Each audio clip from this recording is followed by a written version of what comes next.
चढ़ाया जाता है, हाथ सिर से 8 इंच की दूरी पर होना चाहिए।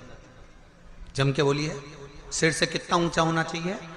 8 इंच ऊपर अपना हाथ होना चाहिए मस्तक से सूर्य को जल चढ़ाते समय। और ना चांदी का, ना स्टील का, ना लोहे का, ना प्लास्टिक का, ना कांच का, ना सोने का कोई बर्तन, ना कांसे का, ना एल्युमिनियम का, ना पीतल का, केवल एक पात्र होना चाहिए, वो है तांबे का। काय का पात्र होना चाहिए? तांबे का पात्र। और सूर्य नारायण भगवान को जब 8 इंच ऊपर तुम्हारा हस्त है, और जब हम सूर्य को जल चढ़ा रहे हैं, कैसे जल चढ़ाना है वो भी समझ लीजिए। अगर कोई कैंसर का मरीज है, जिसके चेस्ट में कैंसर आ गया हो, लेफ्ट में, राइट में कहीं पर कैंसर आ गया हो, या कोई गठान आ गई हो, तो महाराज आप जल चढ़ाते समय उस जल की धार को सूर्य भगवान को जब चढ़ा रहे हो, तो धार आपकी गठान की ओर जाना चाहिए, जिससे सूर्य की किरण उस जल में से आपके उस स्थान पर पड़े, उस जगह पर पड़े जहां पर गठान है। महाराज आप लगातार जल तो चढ़ाना चालू करो, अच्छे अच्छे डॉक्टर फेल हो जाएंगे और कह देंगे गठन ठीक हो गई। आपका लीवर और किडनी गड़बड़ कर रहा है, आप प्रतिदिन, आपका स्वास्थ्य गड़बड़ रहता है, आप प्रतिदिन ये ज्योतिष शास्त्र के अंतर्गत, रत्न शास्त्र के अंतर्गत, ये रत्न शास्त्र, ज्योतिष शास्त्र, रंग शास्त्र जो हमारे यहाँ है, रंगों के हिसाब से ये जितने रत्न होते हैं, माणिक हुआ, मोती हुआ, नीलम हुआ, मूंगा हुआ, पुखराज हुआ, ये क्यों कहते हैं ये पीला है, ये सफेद है, ये नीला है, ये लाल है, इसको शरीर में क्यों पहनाते हैं? उसका कारण होता है कि जब शरीर में पहनते हैं, सूर्य की किरण उसमें पड़ती है, हमारे शरीर पर वो कलर का इफेक्ट पड़ता है, उस कलर को शरीर पर लगता है, और शरीर पर लगता है तो हमारा शरीर धीरे धीरे, हमारी जो इंद्रियां हैं वो सही होने लगती हैं, काम सही होने लगता है। तो आप प्रसंग है, पहले कभी स्मरण में नहीं आया, पर आज स्मरण में आया है नखपुरा में, तो बड़े सावधानी से सुनिएगा। एक बार मां आद्य शक्ति पार्वती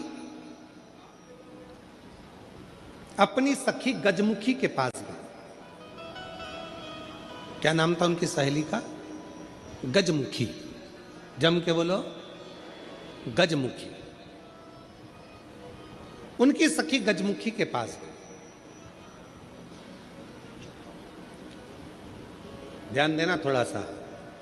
एक शिवजी के गण नंदी और एक पार्वती जी की सहेली गजमुखी। कहते हैं शंकर भगवान के गण नंदी इतने सुंदर थे, इतने सुंदर थे कि उनको देखकर अप्सराएं भी उनकी ओर आसक्त हो जाती थी। इतने सुंदर थे, इतने सुंदर। तब बाबा देवाधिदेव महादेव की आराधना में नंदी लग गए।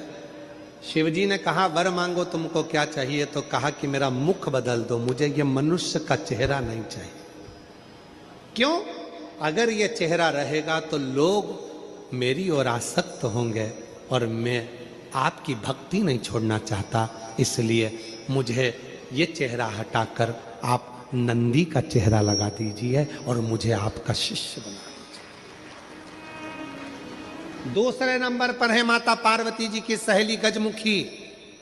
इतनी सुंदर थी, इतनी सुंदर थी, इतनी सुंदर, जो आज के जमाने में दिन भर इंस्टाग्राम पर और फेसबुक पर और ना जाने कौन कौन से वो सोशल मीडिया पे आप जितनी भी सुंदर सुंदर कहते हो ना, कितनी सुंदर, कितनी सुंदर, ये सब जितनी दुनिया की सुंदरता है, पार्वती जी के साथ रहने वाली एक उनकी सखी गजमुखी के चरणों की धूल के बराबर है, चरणों की धूल के बराबर। इतनी सुंदर थी गजमुखी। एक दिन गजमुखी आई पार्वती जी के पास। गौरा, गौरा, गौरा। गौरा ने कहा क्या बात है, क्या हो गया? एक वर चाहती हूं तुमसे। क्या वर है? बस मैं चाहती हूं कि जब भी मैं तेरे साथ चलूं, पूरी दुनिया की दृष्टि केवल तुझ पर रहे, मुझको कोई ना देखे, ऐसा वर चाहिए। पार्वती जी ने कहा, इतनी स्त्री की सुंदरता तो उसके चेहरे से ही होती है, और तू ऐसा वर मांग रही? नहीं नहीं नहीं, मुझे बस तू वर दे दे, ऐसा वर दे दे। पार्वती जी ने कहा, तुझे जो अच्छा लगे वो प्राप्त कर ले, मुझे हाथी का मुख लगा दे। हाथी का, ठीक है। गजमुखी हो गई पार्वती जी बस, बहुत सुंदर। अब एक बार गजमुखी ने नंदी से संवाद कर लिया। बहुत सुंदर प्रसंग है, थोड़ा ध्यान देना। पहली बार स्मरण में आया, इसलिए उसको सुनाने का मन कर गया। बहुत सुंदर। गजमुखी ने नंदी से एक बार संवाद कर लिया। दोनों की खींचातानी होने लगी। नंदी कहने लगे, भोलेनाथ जी के भार को मैं अपने कंधे पर लेकर चलता हूं, मेरी पीठ पर शिव और शक्ति दोनों विराजमान होते हैं, मैं उन दोनों को भ्रमण कराते रहता हूं। देखा मुझ में बल, मैं शिव और शक्ति को अपनी पीठ पर बिठाकर घुमाता रहा। सुनती रही, सुनती रही। गजमुखी ने कहा, रे नंदी, ये तेरा भ्रम है कि तू शिव को उठाकर लेकर जा रहा।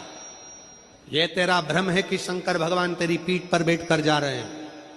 शंकर भगवान को लंका का राजा रावण भी ले जाना चाहता था, पर भगवान शंकर ने अपने अंगूठे को, मात्र पांव के अंगूठे के नख को इतना सा दबाया था, और रावण ने पूरा बल लगा दिया था तो नहीं उठा पाया था। जरा सोच नंदी, वो तो शंकर भगवान की कृपा है तुझ पर, इसलिए शिव जब तुझ पर बैठते हैं हल्के हो जाते हैं, इसलिए तेरे साथ चले जाते हैं। पर नंदी मानने को तैयार नहीं। जब नंदी नहीं माना, तब गजमुखी ने कहा कि नंदी मेरी बात मान ले। नंदी कहते नहीं नहीं, अगर तुम कहती हो कि शिव हल्के हो जाते हैं भक्त के लिए, तो तुम ऐसा कुछ कर कर बता दो कि शंकर भगवान तुम्हारे कहने पर बैठ जाए। ठीक है। आज गजमुखी पार्वती जी की आज्ञा लेकर तप साधना में बैठ गई। शिव जी प्रसन्न हो गए। क्या बात है गजमुखी, क्या चाहती हो? इतने दिनों से तुम तप साधना कर रही हो पार्वती की, आज मेरी तप साधना? क्या हुआ? बोलो गजमुखी, क्या चाहती हो? गजमुखी ने एक बेलपत्र का पत्ता दिया और बाबा भोलेनाथ जी से कहा, बाबा मेरा निवेदन है, इस पत्ते को मैं हवा में उड़ाऊंगी, आप उस पत्ते पर क्या बैठ जाओगे? शंकर भगवान बोलने लगे, अकेला बैठूं या पार्वती को भी बैठाऊं? गजमुखी बोली, इतने से पत्ते पर पार्वती भी बैठ जाएगी? शिव जी बोले, पार्वती को बिठाऊं, साथ में गणेश जी को भी बिठाऊं कि रिद्धि सिद्धि को भी बिठाऊं? गजमुखी ने कहा, इतने से पत्ते पर गणेश रिद्धि सिद्धि बैठे। शिव जी बोले कि कार्तिकेय को भी बिठा लूं कि अशोक सुंदरी को भी बिठा लूं कि जया, विशाला, सामरी बारी, दौतली, देव सबको बिठा लूं?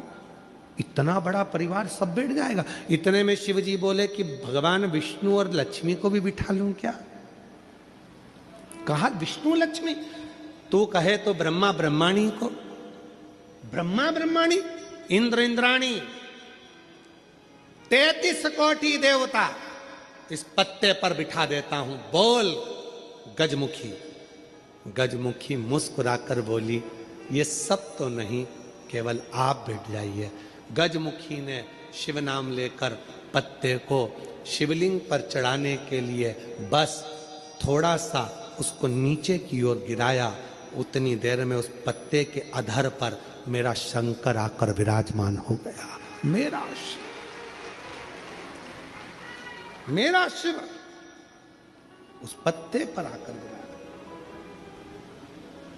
आवाज लगाई, नंदी जल्दी आओ। तुम कहते थे मुझ में बल है, मैं शिव को पीठ पर बिठाता हूं। तुमसे ज्यादा बल एक बेलपत्री के पत्ते में है जो पूरे 33 कोटि देवता को एक पत्ते पर बिठा सकता है। एक बेलपत्र के पत्र में वो बल होता है, एक बेलपत्र के पत्ते में वो बल होता है, पूरे ब्रह्मांड को वो अपने में समेटे रहता है। तब भगवान शिव ने प्रसन्न होकर कहा, सुनो गजमुखी, आज मैं प्रसन्न हुआ, तुम्हें वर देता हूं। जब भी पृथ्वी पर मृत्युलोक में कोई पार्थिव शिवलिंग का पूजन करेगा और पार्थिव मिट्टी का जब कोई शिवलिंग बनाएगा, उस शिवलिंग को केवल थाली पर, पाटे पर या लक्कड़ पर नहीं, मेरा बेलपत्र रखकर जब उस पर कोई शिवलिंग का निर्माण करेगा, जो कामना वो चाहेगा उसकी कामना शिव उसी क्षण पूरा कर देगा, उसी क्षण पूरा। आप में से कितने लोग हैं जो पार्थिव लिंग का निर्माण करते हैं? हाथ उठाओ। करते हो सब? वैसे नहीं करते होगे तो सावन में अपन लोग सब मिलकर ही करते। काय में बनाते हो? पात्र में। पात्र के अंदर जब शिवलिंग का निर्माण करते हो तो सबसे पहले नीचे एक बेलपत्र रखा, रखते हो? जम के तो बोलो, रखते हो ना? बहुत जरूरी। एक बेलपत्र क्यों? कहते हैं जब हमने शिवलिंग बना लिया, पूजन चालू कर दी, पानी डालना प्रारंभ करा, ये तो मिट्टी है, धीरे धीरे पानी चढ़ते चढ़ते गलने लगती है। जब मिट्टी गलने लगती है, शिवलिंग थोड़ा थोड़ा थोड़ा थोड़ा खंडित होने लगता है। मन में आता है कि हमने शिव जी की पूजन करी, शिवलिंग मिट्टी का था, गल रहा है। शहद चढ़ाने से, दूध चढ़ाने से, जल चढ़ाने से, अभिषेक करने से मिट्टी गलने लगी है, शिवलिंग खंडित होने लगा है। शिव महापुराण की कथा कहती है, पार्थिव लिंग को, मिट्टी के शिवलिंग को जब हम बेलपत्र के ऊपर निर्माण करते हैं, पार्थिव शिवलिंग बनाकर पूजन करते हैं, तो वो मिट्टी का शिवलिंग अगर गल भी जाए, टूट भी जाए, पानी में बह भी जाए, तो याद रखना वो कभी खंडित नहीं माना जाता, वो अखंड ही माना जाता है। जब व्यक्ति के मन में अहंकार आ जाता है, जब व्यक्ति के मन में अभिमत्ता आ जाती है, थोड़ा सा अभिमान आ जाता है, तो वो भगवान से दूर हो जाता है। 3 चीजें भगवान से दूर कर देती है। पहले नंबर पर व्यक्ति के भीतर का अहंकार, दूसरे नंबर का हमारे भीतर की ज्यादा कामना,